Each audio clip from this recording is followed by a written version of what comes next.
مطلب اس کو طبیعت کو ٹھیک خراب کرتی ہے اور جو صحیح والی اچھی غذا والی چیزیں وہ کھا نہیں پاتی ہے. تو آپ اس میں یہ ہے کہ آپ بالکل وقت. السلام علیکم، بسم اللہ الرحمن الرحیم. میرا نام پروفیسر ڈاکٹر صداقت جبین ہے. میں ex professor and head of department reading اسپتال میں پچھلے 20 سال سے کام کیا ہے پروفیسر کی حیثیت. آج کل جو ہے میں کلینک کر رہی میڈیکل سینٹر میں. ابھی جو ہے تھوڑا میں آپ لوگوں کو اکثر یہ خواتین جو ہے حاملہ خواتین ڈاکٹر سے سوال ہوتا ہے کہ ہمیں کیا کھانا چاہیے رمضان میں کہ ہماری صحت بھی ٹھیک رہے، بچے کی صحت بھی ٹھیک رہے. تو تھوڑے بہت آپ کو اس کے بارے میں تھوڑی سی میں بتا دیتی ہوں کہ روزہ رکھنا تو ضروری ہے تندرست ماں کے لیے. اس پہ ماں بچے کی صحت پہ یہ سمجھ لیں، بچے کی صحت پہ اگر بچہ ٹھیک ہے، ہیلدی ہے، گروتھ ٹھیک ہو رہی ہے، ماں بھی ہیلدی ہے، تو بچے کی صحت پہ روزہ رکھنے سے کچھ نہیں فرق پڑتا، چاہے وہ پہلے 3 مہینے ہو، بعد میں ہو یا آخری 9 مہینے تک ہو. ماں کے اوپر بھی کوئی نہیں فرق پڑتا اگر ماں تندرست ہے اور اس کی غذا ٹھیک ٹھاک ہے. اب ظاہر ہمارے ہاں غذا کا لیول ڈفرنٹ ہے، مطلب جو کھاتے پیتے گھرانے ہیں وہ ایک قسم کی اور غذا استعمال کرتے ہیں. بیچارے ہمارے جو مڈل کلاس یا لوور مڈل کلاس یا مڈل سے لوور لیول کے لوگ ہیں، ان کو کھانے پینے کی چیزیں آج کل مہنگائی اتنی ہے کہ ہم ان کو یہ نہیں کہہ سکتے کہ آپ فروٹ کھائیں اور آپ گوشت کھائیں اور آپ ایک چیز ہے کہ آپ اپنی غذا ایسی رکھیں کہ جو آپ کی صحت کو برقرار رکھے. اب روزے میں انسان 10-12 گھنٹے جو فاسٹنگ ہوتی ہے اس کو کمی کو پورا کرنے کے لیے جو افطار اور سحر کا وقت ہوتا ہے اس میں انسان اپنی غذا کو ٹھیک کر سکتا ہے.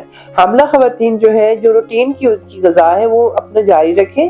افطاری کے بعد افطاری میں ایسی چیزیں استعمال کریں کہ جو وہ آرام سے ہضم کر سکیں. مثلا یہ فروٹ ہے، جیسے فروٹ چاٹ بنا لی، آپ جوس پی لیا، سمپل چیزیں کھا لی. ہمارے ہاں کیا ہوتا ہے کہ ہم پکوڑے، سموسے، آلو تلے فرائیڈ چیزیں پوری ایک ٹیبل بھری ہوتی ہے اور ہم کھاتے ہی چلے جاتے ہیں کہ اس وقت ہاتھ روکنا مشکل ہوتا ہے.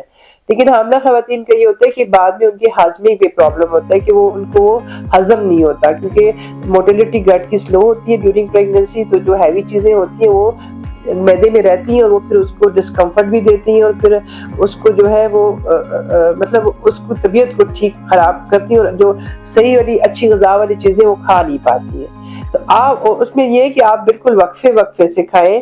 اگر آپ نے افطار کے وقت تھوڑا کھایا 1-2 گھنٹے کے بعد پھر کچھ ایسی چیز لے لیں، دودھ لے لیں، فروٹ لے لیں، سبزی کھا لیں، دالیں کھا لیں، سلاد وغیرہ کھائیں. مطلب اور آپ ساری کے وقت بھی اس طرح سے اپنی ڈائٹ کو رکھیں. انڈے کھا سکتی ہیں آپ، ٹوسٹ کھا سکتی ہیں آپ، روٹی کھا سکتی ہیں آپ. اور سب سے اہم چیز جو ہے وہ ایسی چیز جس میں آپ کو توانائی بھی ملے اور آپ کا پیٹ بھرا رہے. اب فروٹ میں بہت ساری چیزیں ہیں جس میں آپ کھاتی ہیں تو توانائی بھی ملتی ہے اور آپ کو پیٹ بھی بھرا رہتا ہے. اور تیسری چیز ہوتی ہے پانی کی کمی، کیونکہ پانی جو ہے وہ 10-12 گھنٹے جب خاتون نہیں پیتی ہیں تو اس میں پانی کی کمی ہو جاتی ہے، جس سے ڈی ہائیڈریشن ہوتی ہے، اس کی کمزوری محسوس ہوتی ہے، پیاس لگتی ہے. پھر زیادہ تر کانسٹیپیشن جیسے قبض کی تکلیف اکثر حاملہ خواتین کو روٹین میں بھی ہوتی ہے اور پھر رمضان میں زیادہ ہو جاتی ہے.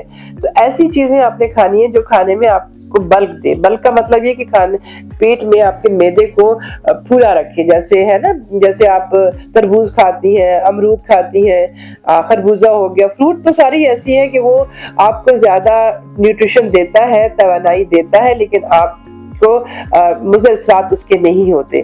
تو آپ وقفے سے کھا سکتی ہیں. ایسی سبزیاں یا فروٹ کھائیں جس میں پانی کی مقدار زیادہ ہے، جیسے تربوز میں بہت زیادہ پانی ہے، کھیرے میں بہت زیادہ پانی ہے. تو آپ وہ وقفے سے بھی 2-2 گھنٹے کے بعد بے شک کھائیں، تھوڑی مقدار میں کھائیں.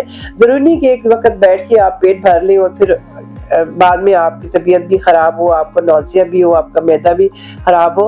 اور جو ہے ایک طریقے سے کھائیں کہ آپ کو بدہضمی بھی نہیں ہو، آپ کی نیوٹریشن بھی پوری رہے اور آپ صبح مطلب سحری کے بعد آپ فریش محسوس کریں. سحری میں بھی آپ ایک متوازن غذا کھائیں جس میں آپ سبزی لے سکتی ہیں، جس میں آپ دالیں کھا سکتی ہیں، جس میں آپ دہی کھا سکتی ہیں، آپ فروٹ کھا سکتی ہیں، بوائلڈ یا فرائیڈ ایگ کھا سکتی ہیں. اللہ تعالیٰ نے بے شمار نعمتیں پیدا کی ہوئی ہیں جس سے انسان اپنی غذائی غذائی ضروریات پوری کر سکتا ہے. تو میرا خیال ہے ان چھوٹی چھوٹی باتوں سے ہماری بہنوں کو اور ہماری ماؤں کو تھوڑا بہت ہدایات سمجھ آ گئی ہوں گی کہ سمپل طریقے سے روزمرہ کی زندگی میں وہ ان چیزوں کو اپنا کے روزے کی جو وہ ہے افادیت ہے اس کو بھی قائم رکھ سکتی ہیں، اپنے روزے بھی رکھ سکتی ہیں، اپنی خوراک کا بھی خیال کر سکتی ہیں، اور اپنے بچوں کی گروتھ کے لیے بھی امپورٹنٹ رول ادا کر سکتی ہیں. اور اللہ تعالیٰ جو ہے آزماتا ہے، لیکن یہ آزمائش ایسی نہیں ہے کہ مشکل والی ہے، یہ اللہ تعالیٰ کا حکم ہے، فرض ہے. اور اللہ تعالیٰ کسی کو تکلیف نہیں دیتا. اللہ تعالیٰ کو پتہ ہے کہ انسان اتنا برداشت کر سکتا ہے، ماں اتنی برداشت کر سکتی ہے، اس کا بچہ اتنا برداشت کر سکتا ہے، تو اسی لیے اللہ تعالیٰ نے حکم دیا ہے. لیکن اس کے ساتھ ساتھ کچھ اللہ تعالیٰ نے آسانیاں بھی دی ہوئی ہیں عورتوں کے لیے، ساری مخلوق کے لیے. تو ہمیں اس آسانیوں کو صحیح طریقے سے اپنانا چاہیے، نہ کہ اپنے فائدے کے لیے استعمال کرنا چاہیے. تو میرا خیال ہے اگر ہم اللہ تعالیٰ کے حکم، قوانین اور اس کے احکامات پر عمل کریں گے تو انشاءاللہ اللہ تعالیٰ ہمیں اس کا اجر ضرور دے گا. اللہ حافظ.